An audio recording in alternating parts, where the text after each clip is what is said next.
வணக்கம். இன்றைக்கி வந்து பாட்டாளி மக்கள் கட்சி சார்பாக நாங்கள் வந்து மனு கொடுக்க வந்திருக்கிறோம்.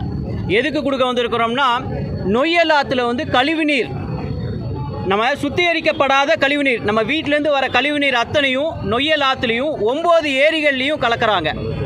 நாங்கள் பாட்டாளி மக்கள் கட்சி தொடர்ந்து இது ஒரு 3-4 வருஷமாக வந்து போராடிக்கிட்டு இருக்கிறோம்.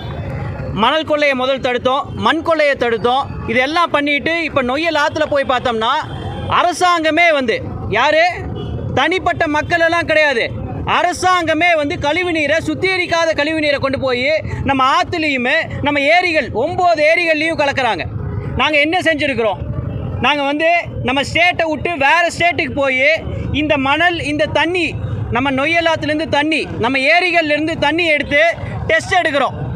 அங்கே லேப் டெஸ்ட்டுக்கு எடுக்கிறோம். அங்கே லேப் டெஸ்ட்டில் என்ன ஆகுது, என்ன ரிசல்ட் வருது அப்படின்னா, நம்ம ஊர் ஆறில் அரசாங்கமே வந்து கழிவுநீர் மட்டும் இல்லை, மனித கழிவுகளை வந்து கலக்கிறாங்க, ஹாஸ்பிட்டல் கழிவுகளை கலக்கிறாங்க. எங்கே நம்மளோட பெரிய ஆஸ்பத்திரி இருக்கு இல்லைங்க, அரசு மருத்துவமனை, அதோட கழிவுகள் எல்லாம் நம்மளோட ஏரிகளில் கலக்கப்படுதுங்க.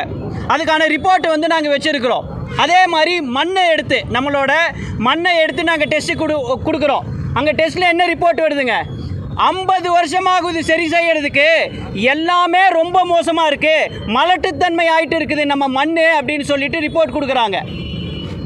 சாதாரண ரிப்போர்ட் இல்லைங்க, இதெல்லாம் வந்து வெளிநாட்டில் வந்துச்சுன்னா ஒரு ஆட்சி மாற்றமே நடக்கும். நாங்கள் இதை அரசியல் பண்ண நினைக்கல, ஆனால் இதை வந்து சரி செய்யணும்னு நினைக்கிறோம்.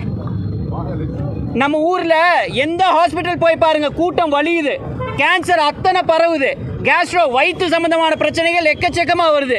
இதுக்கு மூல காரணம் என்ன தெரியுங்களா, இந்த தண்ணீர். நம்மளுக்கு மண் மட்டும், நம்ம தண்ணியோ மண் மட்டும் வந்து நம்ம மோசமாக போகல, நிலத்தடி நீரும் மோசமாக போயாச்சு. இதை சரி செய்யணும்னா குறைஞ்சபட்சம் 50 வருஷம் ஆகும்.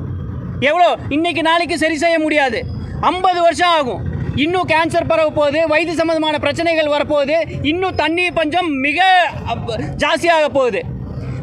நேற்று நியூஸ் பேப்பரில் நீங்களே எழுதுனீங்க, என்ன எழுதுனீங்க, சரவணம்பட்டி ஏரியாவில் மூணு இடத்துல வந்து தண்ணி இல்லைன்னு சொல்லிட்டு வந்து மக்கள் போராடுறாங்கன்னு சொல்லிட்டு, இருக்கிற தண்ணியெல்லாம் அழிச்சுக்கிட்டு நம்ம எங்கே போய் நிற்க போகிறோம்? வெக்கமே இல்லை, இந்த அரசாங்கங்களுக்கு வெக்கமே இல்லாமல் போய் சூஎஸ்னு ஒரு நிறுவனத்துக்கிட்ட 2500 கோடி போட்டு ஒப்பந்தம் போடுறாங்க. 100க்கும் மேற்பட்ட கல்லூரிகள் இங்கே கோயம்புத்தூரில் இருக்குது. ஏன் நாங்களாம் இன்ஜினியர் இல்லைங்களா? போய் 2500 கோடி ஒரு வெளிநாட்டு நிறுவனத்துக்கிட்ட கொடுத்துட்டு வெக்கமே இல்லாமல் நிற்கிறோம். எத்தனை டைம் நான் போராடுறது? இந்த கலெக்டர்கிட்ட எல்லாம் 100 முறை கொடுத்தாச்சு, கமிஷனர்கிட்ட 1000 முறை கொடுத்தாச்சு. ஏன் நடவடிக்கை எடுக்க மாட்டேறாங்க? நேற்று நம்ம புதிய ஆட்சி வந்திருக்குது, விஜயண்ணா வந்து 717 கடைகளை, மது கடைகளை வந்து மூடி இருக்கிறாங்க. அதோட மிக முக்கியமான பிரச்சனை என்ன தெரியுங்களா, அந்த தண்ணீர் பிரச்சனை.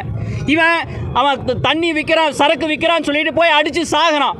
ஆனால் இந்த பொதுமக்கள், இந்த சாதா ஜனம் என்ன பண்ணுறாங்க தெரியுங்களா, அவங்களுக்கு தெரியாமல் பாய்சனை குடிச்சிட்டு இருக்கிறாங்க. இது தண்ணி கிடையாதுங்க, இது பாய்சன், இது விஷம். இந்த விஷத்தை வந்து மக்கள் குடிச்சிருக்கிறாங்க. அப்போ எதுக்கு முதல் ப்ரியாரிட்டி கொடுக்கணும் இந்த அரசாங்கம்? உடனடியாக விஜய் அண்ணா வந்து இதை புரிஞ்சுக்கிட்டு தண்ணியை சுத்தம் பண்ணுறதுக்கான கழிவுநீர், இந்த கழிவுநீரை கொட்டுறதை வந்து உடனடியாக தடுக்கணும். தடுத்துக்கிட்டு அதுக்கப்புறம் என்ன பண்ணணும்னா, இந்த சூவேஜ் ட்ரீட்மெண்ட் பிளான்ட்டெல்லாம் போடணும். பல கோடி போட்டு போடுறாங்க, ஒவ்வொரு இடத்துலையும் 100 கோடி 200 கோடி போட்டு சூவேஜ் ட்ரீட்மெண்ட் பிளான் போடுறாங்க. ஒன்று கூட ஆப்ரேஷனல் கிடையாதுங்க. நம்ம வந்து நான் உங்களுக்கு வந்து எல்லாத்துக்கும் எலக்ட்ரிசிட்டி பில் அனுப்பிச்சுட்றேன், அந்த சூவேஜ் ட்ரீட்மெண்ட் பிளான்ட்டோடது ஒன்றுமே வந்து நடைமுறையில் இல்லை. அப்போ யாரை ஏமாத்துறீங்க? மக்களை இன்னும் எவ்வளோ நாள் ஏமாற்றிட்டே இருக்க போகிறீங்க? ஒரு விடிவு காலமே இதுக்கு வர வேணாமா? நாங்கள் இன்றைக்கி வந்து திரும்பவும் இந்த அரசாங்கத்திட்ட மனு கொடுக்க வந்திருக்கிறோம். எவ்வளோ வேலை செஞ்சுருக்கிறோம், எங்கெங்கெல்லாம் வந்து கழிவுநீர் ஆற்றுல கலக்கிறாங்களோ அதெல்லாம் எடுத்து போட்டிருக்கிறோம். அப்படி போட்டு கூட டெஸ்ட் எடுத்து எல்லாமே பண்ணி கூட ஒரு நடவடிக்கை எடுக்கலைன்னா எதுக்கு நம்மளுக்கு அரசாங்கம்? அந்த அரசாங்கமே தேவையில்லை. எனக்கு ஒரு கேள்வி, விஜயநாட்ட ஒரு கேள்வி கேட்குறேன், தளபதிகிட்ட ஒரு கேள்வி கேட்குறேன். வேங்கை வயலுக்கு ஒரு நியாயம், கோயம்புத்தூருக்கு ஒரு நியாயமா? வேங்கை வயலில் ஒரு 3 பேர் வந்து குடிக்கிற தண்ணியில் வந்து மலத்தை கலக்கிறாங்க. அது குற்றம்னா அரசாங்கமே வந்து கழிவு நீர், மனித மலத்தை கொண்டு போய் நம்ம ஆறுகள்லையும் ஏரியிலையும் கலக்கிறது என்ன வித நியாயம்? அவங்களுக்கு ஒரு சட்டம், இவங்களுக்கு ஒரு சட்டமா? அரசு அதிகாரின்னா இன்னும் கொம்பு முளைச்சிருச்சா? இவங்க மேலே நடவடிக்கை எடுக்கணும். 100 முறை புகார் கொடுத்தாச்சு. இவங்களை தூக்கி ஜெயிலில் போடுங்க. அவங்களுக்கு மேலே கேஸ் போட்டு ஜெயிலில் போடுறீங்க அப்படின்னா அந்த 3 பேர்த்து மேலே இவங்க மேலே வந்து நீங்கள் நடவடிக்கை ஏன் எடுக்க மறுக்கிறீங்க? இதுதான் டாப் மோஸ்ட் ப்ரியாரிட்டி. நம்ம தண்ணீர் தான் மிகப்பெரிய பிரச்சனையாக மாறப்போகுது. 10 வருஷம் கழித்து உங்கள் குழந்தைகளுக்கு உங்களோட வருங்கால சங்கதியத்திற்கு மண் தண்ணியே இருக்காது. மழை வந்து மலட்டாக போயிட்டு இருக்குது. அங்கே வந்து விவசாயமே பண்ண முடியாது.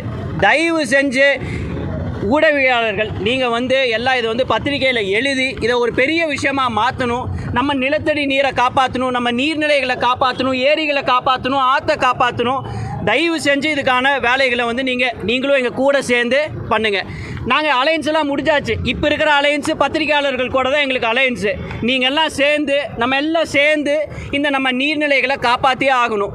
2 வருஷமாக 3 வருஷமாக போராடிட்டு இருக்கோம். நீர்நிலைகள் பாதுகாப்பு சட்டத்தை கொண்டு வாங்க அப்படின்னு சொல்லிட்டு இதுக்கெல்லாம் நீங்கள் கூட இருந்து பண்ணணுன்ட்டு உங்களை தாழ்மையுடன் கேட்டுக்கிறோம். பாதங்களை தொட்டு கேட்டுக்கிறோம். நீங்கள்லாம் எங்கள் கூட கூட்டணி அமைச்சு இதில் வேலை செய்யணும் அப்படின்னு சொல்லிட்டு தொடர்ந்து இதை போராடுவோம். இது முதல் கட்டமாக இன்றைக்கி மனு கொடுக்குறோம். இதுக்கு அடுத்து இனி ஒரு 45 நாள் கழித்து நடவடிக்கை எடுக்கலைன்னா மிகப்பெரிய ஆர்ப்பாட்டம் கோயம்புத்தூரில் நடக்கும். நன்றி.